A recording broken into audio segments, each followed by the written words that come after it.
마르코가 전한 거룩한 복음입니다. 예수님께서 안식일에 밀밭 사이를 질러 가시게 되었다. 그런데 그분의 제자들이 길을 내고 가면서 밀 이삭을 뜯기 시작하였다. 바리사이들이 예수님께 말하였다. 보십시오.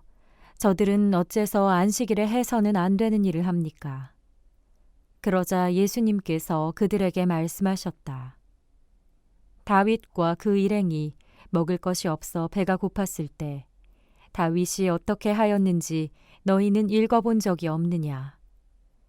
에브야타르 대사제 때 그가 하느님의 집에 들어가 사제가 아니면 먹어서는 안 되는 제사빵을 먹고 함께 있는 이들에게도 주지 않았느냐? 이어서 그들에게 말씀하셨다. 안식일이 사람을 위하여 생긴 것이지 사람이 안식일을 위하여 생긴 것은 아니다. 그러므로 사람의 아들은 또한 안식일의 주인이다. 주님의 말씀입니다. 안식일 규정은 당시 유다인들의 삶에서 매우 중요한 것이었습니다. 물론 안식일 규정도 예외는 있었습니다. 엄격한 율법 준수를 강조하던 당시 랍비들도 죽을 위험에 있는 이에게 도움을 주기 위해서는 안식일 규정을 어길 수 있다고 가르쳤습니다. 그러나 그것 말고는 어떠한 예외도 두지 않았습니다. 이처럼 안식일 규정은 당시에 거의 절대적인 규정으로 받아들여지고 있었습니다.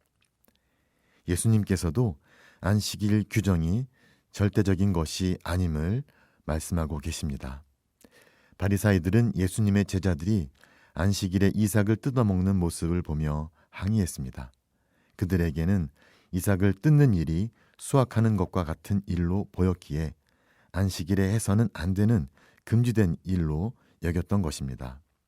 예수님은 그들의 그러한 생각이 너무 편협하다고 여기셨으며 다윗 일행이 먹을 것이 없었을 때 사제가 아니면 먹어서는 안 되는 제사빵을 먹었던 장면을 상기시키십니다.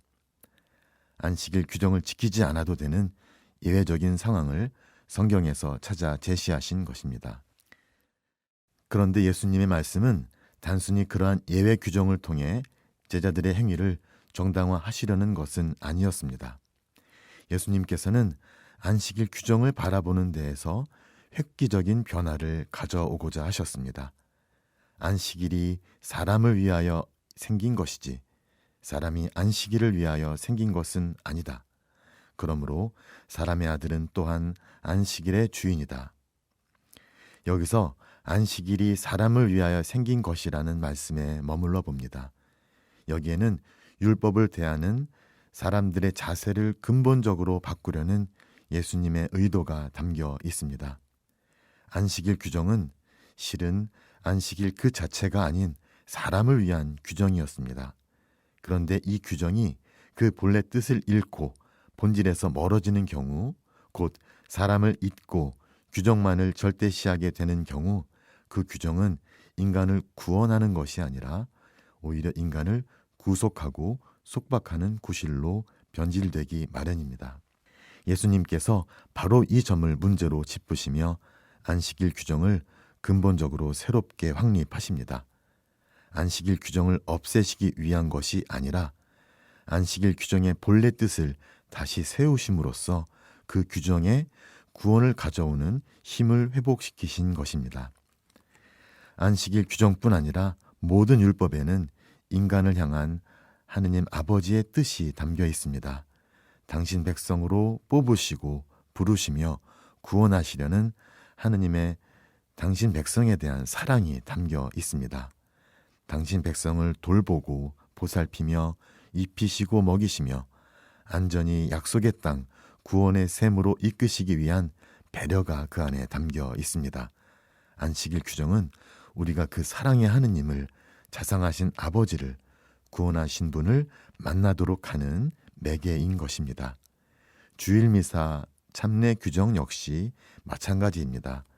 바쁜 일상에서 벗어나 무거운 짐을 벗어버리고 하느님 아버지의 집인 교회 공동체 안에서 편안히 쉬면서 아버지의 위로와 자비로 힘을 회복하고 공동체 기도와 격려로 다시 살아갈 용기를 갖게 되는 주일 미사는 우리 자신을 위한 것이지 우리를 구속하기 위한 것이 아닙니다. 미사뿐 아니라 교회의 모든 것이 우리 자신을 위한 것임을 잊는 경우가 많습니다. 주일 미사 참례, 일상 기도, 애덕 실천, 공동체 모임 등 모든 것이 나를 위한 것이고 나를 돌보고 보살피기 위한 하느님 아버지의 배려입니다. 그 안에는 우리를 향한 하느님 아버지의 사랑이 담겨 있습니다.